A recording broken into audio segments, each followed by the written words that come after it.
Hello class 8, welcome back to our YouTube channel Pathshala Sarji. तो चलिए आज हम शॉर्ट आंसर जल्दी से कवर करते हैं क्योंकि हमने ऑलरेडी प्रीवियस वीडियो में objective and very short cover कर लिया है। आपका देखो क्या है, ये वाला क्वेश्चन एक आप 9 के बाद डायरेक्ट 11 आ गया था, तो ये वो वाला क्वेश्चन है जो 3 मार्क्स का है। इसके बाद हम लोग 4 मार्क्स से क्वेश्चन करेंगे ना, ये छूट गया था प्रीवियस वीडियो में। तो देखो क्या पूछा है, explain the Dalhousie's policy of annexation. तो क्या है डलहौसीज़ एनेक्सेशन पॉलिसी, ये क्या होता है, इसमें क्या बताया था उन्होंने।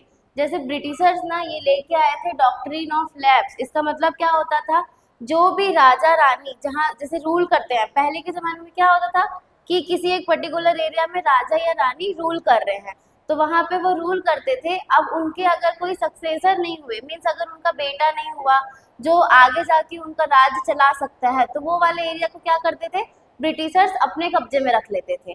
ऐसा करते थे ना। और वो क्या करते थे, जैसे सपोज कोई राजा है, वो क्या कर लिया, गोद ले लिया किसी बच्चे को कि हाँ मेरे बाद मेरा राज्य ये संभालेगा, तो वो उसको क्या करते थे, उसको नहीं मानते थे। मीन्स कि नहीं, ये तो तुम्हारा गोद लिया हुआ बेटा है, ये तुम्हारा राज्य नहीं संभाल सकता, अब ये राज्य हमारे कब्जे में रहेगा। ऐसा क्या कौन बोलता था, ब्रिटिशर।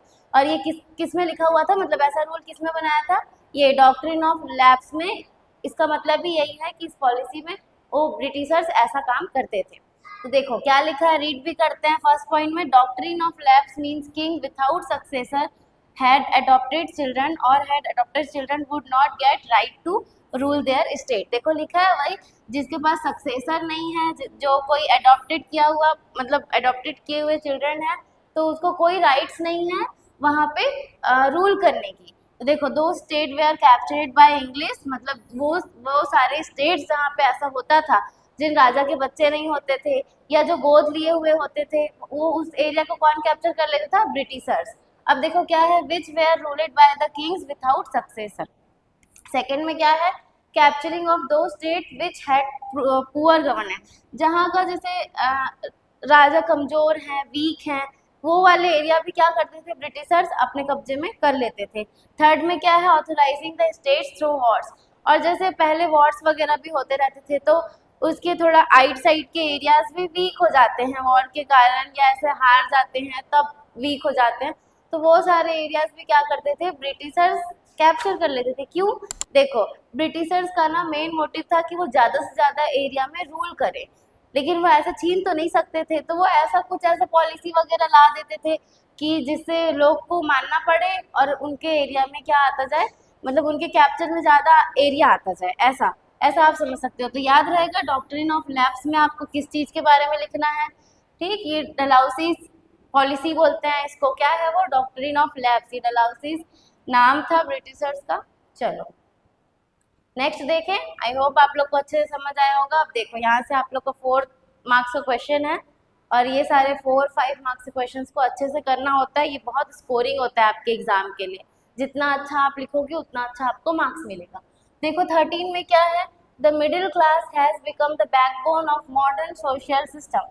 अब देखो मिडिल क्लास को बैकबोन बोल रहा है, social system, modern social system को मिडिल क्लास को बैकबोन बोल रहा है। जैसे हमारी सोसाइटी में 3 क्लास होती है, कौन कौन सी, एक बहुत रिच लोग होते हैं, और उसके बाद क्या, एक मिडिल क्लास फैमिली होती है ना, और एक क्या, पुअर। तो ये ऐसा 3 क्लास डिवाइडेड है अपने आप में। अब ये चीज़ ना पहले नहीं थी, पहले क्या थी, सिर्फ पहले रिच लोग होते थे और पुअर लोग। रिच में कौन आता था, जो राजा महाराजा ये लोग हैं जो रूल कर रहे हैं, राज परिवार। और जो पुअर में क्या आते थे, जो नॉर्मल लेबर वगैरह हैं, उनका हेल्प कर रहे हैं या उनका काम कर रहे हैं, एकदम गरीब लोग। या तो एकदम गरीब लोग होते थे या तो एकदम अमीर लोग, जो राजा महाराजा लोग होते थे। लेकिन फिर क्या आया सोसाइटी में, ये मिडिल मिडिल क्लास फैमिलीज जो होते हैं, मिडिल वो समझ सकते हो ना। देखो इन लोग क्या होते हैं, बहुत ही एजुकेटेड होते हैं, और ये समाज के बहुत इम्पोर्टेंट काम को करते हैं, मतलब ये अच्छा रोल प्ले करते हैं, और इनके बिना नहीं चल सकता, ऐसा हम लोग मानते हैं। कैसे, अब देखो मैं आपको एग्जांपल देती हूँ। जैसे आप मिडिल में क्या ले सकते हो, टीचर, डॉक्टर, बैंकर, अकाउंटेंट, ये सब ले सकते हो। तो अच्छा मेरे को बताओ, आपके एरिया में स्कूल है, बच्चे हैं, लेकिन टीचर नहीं है, तो बच्चे वहाँ जाके पढ़ेंगे कैसे, है ना। अब बताओ, अगर आपकी तबीयत ठीक नहीं है, हॉस्पिटल तो बना दिया गया है, चलो सारे सामान भी ले आए हैं, डॉक्टर ही नहीं है, तो ट्रीटमेंट कौन करेगा वहाँ पे? अब अगर बैंक बना दिया गया है लेकिन बैंक में वहाँ पे मैनेजर ही नहीं है, वहाँ पे वर्कर ही नहीं है, क्लर्क ही नहीं है, तो वहाँ पे कैसे आपके पैसे सेफ रहेंगे? कौन ये सब देखेगा? तो इसलिए ये बहुत इंपॉर्टेंट रोल प्ले करते हैं। देखो अब आंसर में भी यही है, पढ़ते हैं हम लोग, क्या लिखा हुआ है? The growth of many businesses, a new class of professional like banker, brokers, clerk, accountant, etc. ये सारे क्या हैं? ये पोस्ट वगैरह है जो ऐसा प्रोफेशनल्स होते हैं। जो ये सब क्या ऐसे ही बन जाएंगे? नहीं, ये पढ़े लिखे एजुकेटेड लोग ही बनेंगे। ये जॉब्स है, comes into existence in the society. This class called the middle class, देखो बोला है, इस क्लास को क्या बोल रहे हैं? Middle class was not bound by customs and traditions. This class was eager to know new things. Thus the middle class become the backbone of the modern society. ये समाज को चलाने में बहुत ज़्यादा हेल्पफुल हैं। ओके, तो इसको इसलिए क्या बोला जा रहा है? ये बैकबोन ऑफ द सोसाइटी है। ठीक, याद रहेगा आपको ऐसे, अगर क्वेश्चन पूछेगा तो रीजन के साथ में आपको अच्छे से लिखना है। चलो नेक्स्ट देखते हैं आपका 14। इसमें क्या पूछा है? Why is Ganga and Brahmaputra plain is diversely populated. अब देखो गंगा एंड ब्रह्मपुत्र ये एक रिवर है, दोनों गंगा एंड ब्रह्मपुत्र। अब रिवर वाले एरिया में ज़्यादा लोग क्यों रहते हैं? वहाँ पे ज़्यादा लोग रहना क्यों पसंद करते हैं? आपको मैं बताओ, हम लोग पहले भी पढ़ चुके हैं, लोग रहना कहाँ पसंद करते हैं? प्लेन एरियाज में। अब रिवर है, ऑब्वियसली वो प्लेन एरिया होगा। अब देखो अगर ये माउंटेन में होगा, आप माउंटेन में रह रहे हो, घूमने जाओगे तो मज़ा आएगा, लेकिन आप रहने जाओगे तो क्या मज़ा आएगा? नहीं। आप हर चीज़ के लिए एक समान चाहिए, नीचे उतरोगे ऊपर जाओगे, क्या पॉसिबल है? मतलब वहाँ लाइफ उतना ईजी नहीं होता जितना प्लेन्स एरिया में होता है। यहाँ सारी फैसिलिटी, हर चीज़ स्विचेबल होता है। वहाँ ऐसे माउंटेन एरिया या आप टेम्परेचर के अकॉर्डिंग देखो, जैसे कोल्ड एरिया जहाँ बहुत ज़्यादा बर्फ़ पड़ी हुई है, तो वहाँ पे भी रहना इजी नहीं होता। वहाँ हर काम नहीं हो सकता, वहाँ आप क्रॉप नहीं उगा सकते, वहाँ आप खेती नहीं कर सकते, है ना? होता है ना, वहाँ तो गिलास में पानी रखा है वो भी बर्फ़ बन जा रहा है, तो क्या पॉसिबल है ऐसी जगह में? वहाँ आपको घूमने जाना, मज़े करना अच्छा लगता है, लेकिन वहाँ पे लाइफ सर्वाइव कितना मुश्किल हो सकता है, सोचे हो कभी आप लोग? तो देखो, तो ये सारे एरियाज प्लेन एरियाज हैं। यहाँ रिवर के कारण क्या है? इजी है, होता है, एग्रीकल्चर इजी होता है, वाटर मिल जाता है। यहाँ का सॉइल क्या होता है? फर्टाइल होता है, इसलिए लोग क्या करते हैं? यहाँ रहना प्रिफर करते हैं। यहाँ ट्रांसपोर्ट भी इजीली होता है, ट्रांसपोर्ट फैसिलिटी भी इजीली हो जाता है। अब देखो क्या लिखा है फर्स्ट में, The plain of Gangapatra rivers is very fertile due to this plain is highly populated. लिखा हुआ है कि यहाँ इस प्लेन जो एरियाज है वो क्या है? बहुत ज़्यादा फर्टाइल है। सेकेंड पॉइंट में क्या है? The plain is formed by alluvial soil. जो रिवर होती है वो अब बहती है तो उसके साथ साथ क्या आता है? सॉइल आता है। सुने हो आप लोग सॉइल इरोशन कैसे होता है? अगर रिवर बहुत ज़्यादा फ्लो कर रही है इधर से उधर, तो क्या होता है? वो अपने साथ क्या करती है? सॉइल को बहा के दूसरी जगह ले जाती है। इसलिए क्या करते हैं? साइड साइड में पेड़ वगैरह लगा देते हैं ताकि सॉइल बह के जाए ना। ऐसा आपने सुना है ना कि पेड़ लगाते हैं तो क्या होता है? वो सॉइल को पकड़ के रखते हैं। तो वहाँ रिवर वाला एरिया है तो वो जब ऐसे बाहर आती होंगी अपने साथ साथ सॉइल वगैरह लेके आती है, तो वो क्या हो जाता है? सॉइल मोर फर्टाइल हो जाता है ना।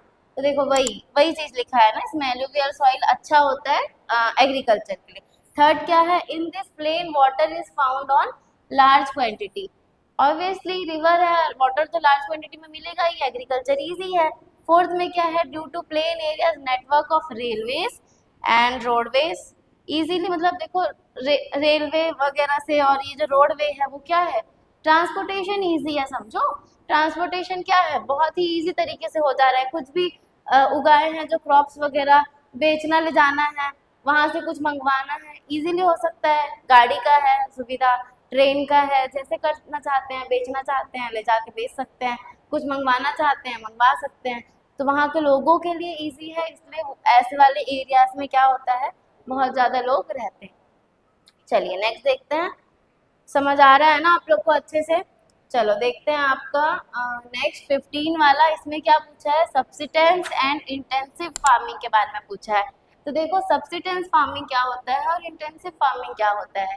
दो तरीके के फार्मर्स होते हैं। एक फार्मर्स होते हैं जो अपने लिए उगाते हैं बस खाना, क्यों? मतलब ताकि वो खुद बस खा पी लें, और वो उनका मोटिव नहीं रहता कि मैं एक्स्ट्रा उगाऊं और बेचूं और उससे प्रॉफिट अर्न करूं।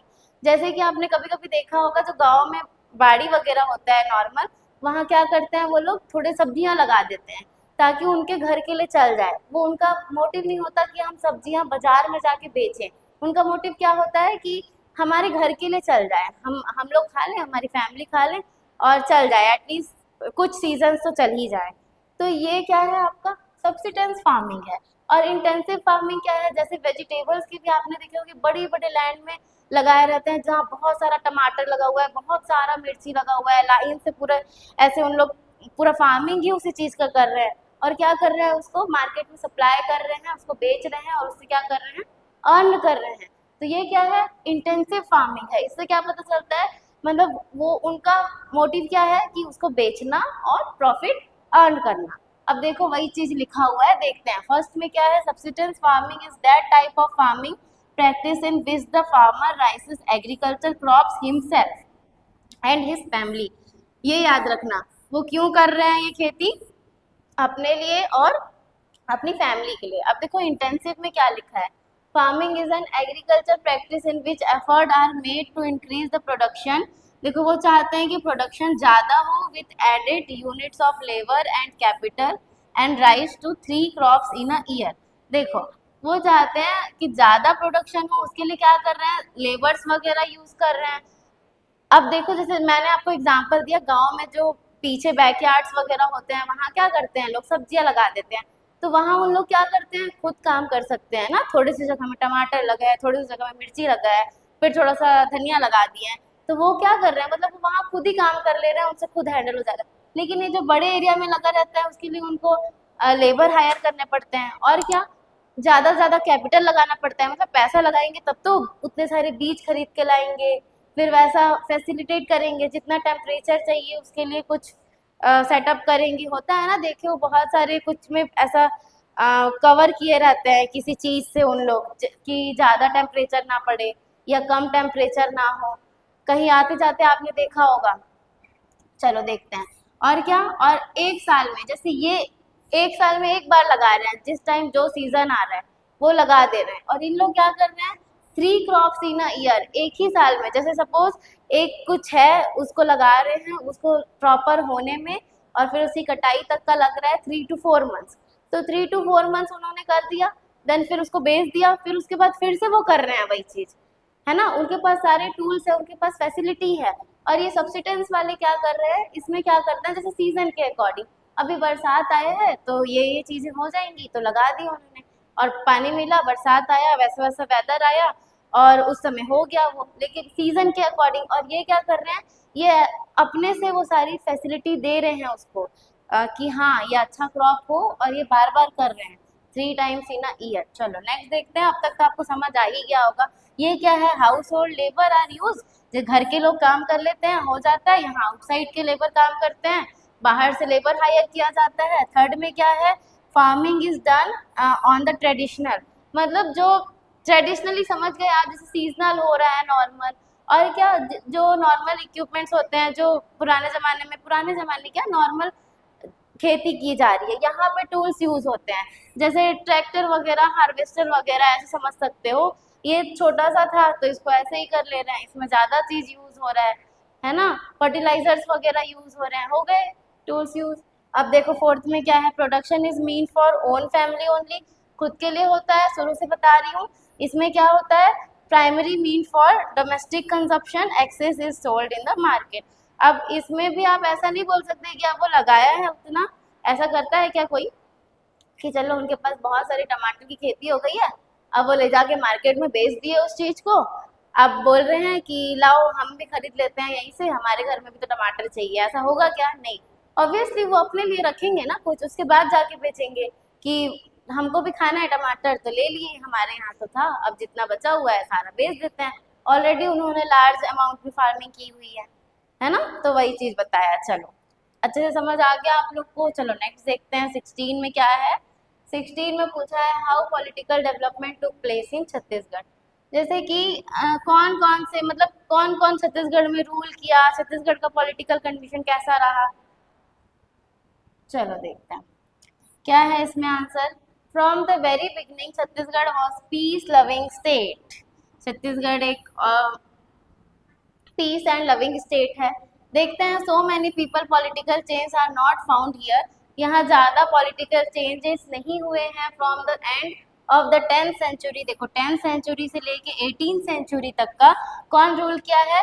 कलचुरी डायनेस्टी। ये याद रखना, किन्होंने रूल किया है? कलचुरीज ने रूल किया है छत्तीसगढ़ पे। कब से कब तक? 10th to 18th century. Afterwards from 1741 को कौन आ जाते हैं भाई? मराठा रूलर आ जाते हैं।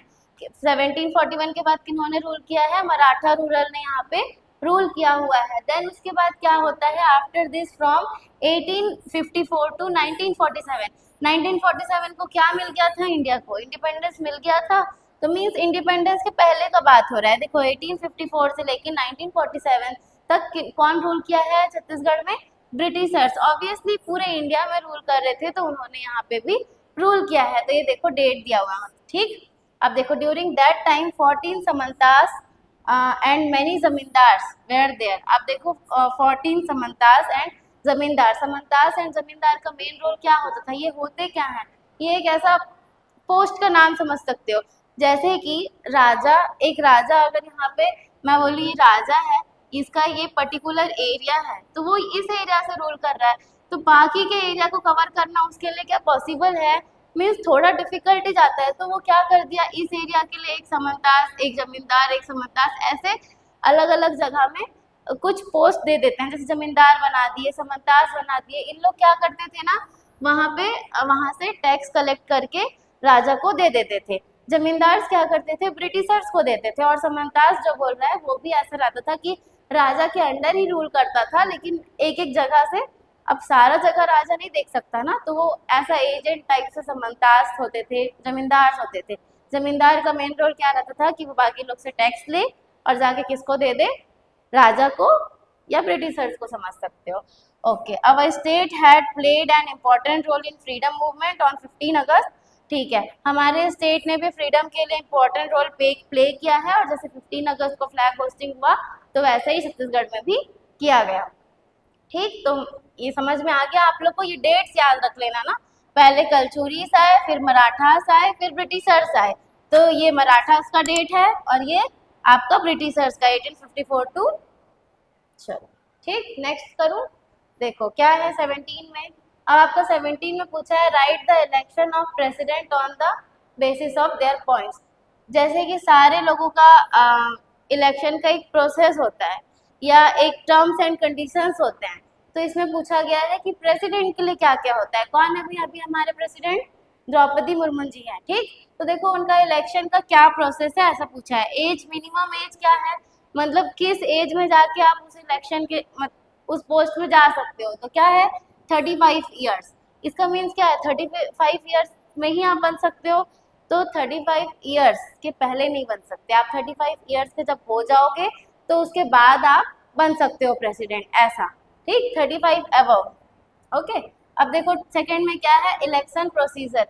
इलेक्शन प्रोसीजर क्या, डायरेक्ट इलेक्शन होता है या इनडायरेक्ट? जैसे हम नॉर्मल अपने लीडर सिलेक्ट करने के लिए क्या करते हैं, वोट करते हैं, है ना, करते हैं ना। जैसे आप पीएम वगैरह का वोटिंग होता है, तो वैसा प्रेसिडेंट का कभी हुआ है कि प्रेसिडेंट का इलेक्शन हो रहा है? नहीं, क्योंकि वो इनडायरेक्ट इलेक्शन होता है। उसको ऑलरेडी लीडर्स बने हुए वही सिलेक्ट करते हैं, उसका अलग प्रोसीजर होता है, तो इसको क्या बोलते हैं, इनडायरेक्ट इलेक्शन।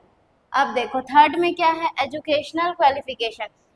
क्या ऐसा एजुकेशन है जो चाहिए रहता है, तो इसमें बोला है नॉट फिक्स्ड, बट होना तो चाहिए, है ना। जब हर चीज़ के लिए एक क्वालिफिकेशन है कि आप ये एग्ज़ाम क्लियर करो तब आप ये बनोगे, तो आपको लगता है ना प्रेसिडेंट के लिए भी होना चाहिए या सारे पॉलिटिकल लीडर्स के लिए भी होना चाहिए। ऐसा पार्लियामेंट में अभी बोला भी गया है, अगर आप ये सब का न्यूज़ रखते हो तो। ठीक, तो फिलहाल तो नहीं है, तो नॉट फिक्स्ड। अब देखो फोर्थ में देखते हैं, ड्यूरेशन ऑफ वर्क। जो उनका, जैसे वो प्रेसिडेंट बन गए तो वो कितने टाइम के लिए हैं, कितने टाइम के लिए वो वर्क कर सकते हैं, ये बोला गया। तो कितने टाइम नॉर्मली पता है, सारे पोस्ट के लिए 5 ईयर्स। जो भी पंच सरपंच बनते हैं या ऐसा पोस्टिंग आते हैं, पीएम पे कितने साल के लिए, 5 साल के लिए। मतलब एक बार वो इलेक्शन जीते हैं तो वो कितने साल के लिए जीते हैं, 5 साल के लिए। वो उतने साल क्या करेंगे, काम करेंगे अपनी कंट्री के लिए, और उसके 5 साल के बाद क्या होगा, वापस से इलेक्शन होगा, जिसमें अगर वो फिर से जीत गए तो फिर से करेंगे, और अगर नहीं जीते तो जो जीता है वो करेगा। अब देखो फिफ्थ में क्या है, procedure of impeachment of the president. Impeachment मतलब क्या होता है, ये मोस्टली प्रेसिडेंट के लिए वर्ड यूज होता है, और ये क्या होता है, किसी को किसी पोस्ट से हटा देना। तो जैसे प्रेसिडेंट के पोस्ट से अगर उनको हम लोग हटा दे रहे हैं, है ना, क्यों हटा देंगे, अगर सपोज वो रूल्स या लॉज फॉलो नहीं कर रहे हैं, ब्रेक कर रहे हैं, तब क्या कर सकते हैं, जैसे पार्लियामेंट में मीटिंग वगैरह लेके उनको उनके पोस्ट से हटाया जा सकता है, प्रेसिडेंट के पोस्ट से। अब देखो आपको एक एग्जांपल देती हूँ, जैसे कि आपका स्कूल है, प्रिंसिपल है, अगर आप जैसे आपके स्कूल में बहुत सारे रूल्स एंड रेगुलेशन होते हैं मैनेज करने के लिए, अगर प्रिंसिपल ही वो फॉलो नहीं कर रहे हैं या वो कोई रूल्स लॉस ब्रेक कर रहे हैं, तो सारे लोग क्या करेंगे, मीटिंग करेंगे और फिर प्रिंसिपल को हटा दिया जाएगा। तो वैसे ही सेम आप प्रेसिडेंट के लिए समझ सकते हो कि अगर वो कोई कंट्री का लॉ ब्रेक कर रहे हैं, रूल्स ब्रेक कर रहे हैं, तो क्या कर सकते हैं, उनको हटाया जा सकता है। वही लिखा है, process of impeachment by parliament, parliament से ये होगा, है ना। चलो देखते हैं अब आपका 17 का और है ना। अच्छा, ये आपका 5 मार्क्स का है, ये प्रीवियस वाला, और ये आपका 5 मार्क्स का क्वेश्चन है, तो इसको अच्छे से पढ़ो। चलो देखो फिफ्थ में क्या है, what do you understand by cultural and educational right. Okay, cultural and educational right, ये आपके 6 फंडामेंटल राइट में से एक है। इसमें क्या बोला जाता है, नॉर्मली जो भी, इंडिया कैसा कंट्री है, एक सेक्युलर कंट्री है, तो इसमें आप कोई भी धर्म हो, कोई भी रिलीजन के हो, सब फॉलो अपने हिसाब से कर सकते हो, प्रैक्टिस कर सकते हो, आप जैसा चाहते हो, जिस जिस भगवान को पूजा करना चाहते हो कर सकते हो, आपको यहाँ उसके लिए कोई रोक टोक नहीं करेगा। यही राइट्स है आपका।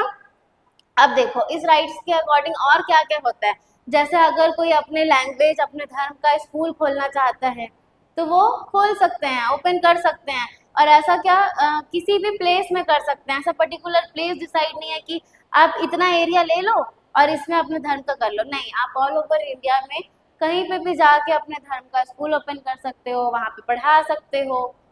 ये सब क्या है, कल्चरल एंड एजुकेशनल राइट में। देखो रीड करते हैं और समझ आएगा। Cultural and educational right are for the language, script and culture. अब देखो, India is a land of various language, culture and religions. India में बहुत टाइप के लैंग्वेजेस के, कल्चरल्स के लोग रहते हैं ना। Each one has his own culture, सबके अपने अपने अलग हैं। अभी आप ही देखो कि अपने आसपास के नेबर्स हो गए, स्कूल में जो आपके फ्रेंड्स हो गए, सारे अलग अलग कल्चर के, अलग अलग लैंग्वेज के होते हैं, है ना। Our constitution protects the culture, language and script. हमारा कॉन्स्टिट्यूशन सबको क्या करता है, प्रोटेक्ट करता है। Any community which has language and script of its own has the right to develop them. अगर किसी के भी लैंग्वेज स्क्रिप्ट है उसके खुद के धर्म पे, तो वो उसको डेवलप कर सकता है। Even minority community has right to open the school, college and university of his own language and culture. देखो मैंने कहा सारे लोग ऐसे लैंग्वेज, कल्चर जिनको इच्छा है वो ओपन कर सकते हैं। Any school can teach any culture, कोई से भी स्कूल ऐसे ओपन कर सकते हैं और वो कोई से भी कल्चर को पढ़ा सकते हैं। अब आपको उस स्कूल में जाना है तो आप जाइए, नहीं जाना है तो नहीं जाइए, उसके लिए भी फोर्स नहीं है कि हम ये स्कूल ओपन किए हैं तो यहाँ सारे लोग आके यही धर्म सीखो, है ना, ऐसा भी फोर्सफुल नहीं है। अब देखो क्या है उसके बाद, for opening school and colleges they can select any places. और क्या, जो स्कूल ओपन करना है उसमें भी वो इंडिया में कहीं पे भी कर सकते हैं, कोई से भी प्लेस में कर सकते हैं, इसके लिए भी कोई बैन नहीं है। तो ये सारा क्या है, राइट्स है उनका, मतलब उनको अधिकार है। अगर मना करेंगे तो क्या होगा, उनका अधिकार छिन जाएगा ना, तो उनको ये राइट्स दिया गया है, समझे आप। ओके चलो, तो यहाँ आपका खत्म होता है शॉर्ट आंसर्स। नेक्स्ट वीडियो में हम लोग करेंगे लॉन्ग आंसर। तब तक आप लोग अच्छे से पढ़ाई करो, प्रैक्टिस करो, जितना भी समझे हो एक बार लिख के देखो, बोल के देखो, ताकि एग्जाम में आपके अच्छे मार्क्स आए। अच्छे से पढ़ाई करो क्योंकि आपके बोर्ड एग्जाम्स हैं। Thank you all of you, do your best. मिलते हैं नेक्स्ट वीडियो में, लॉन्ग आंसर करेंगे।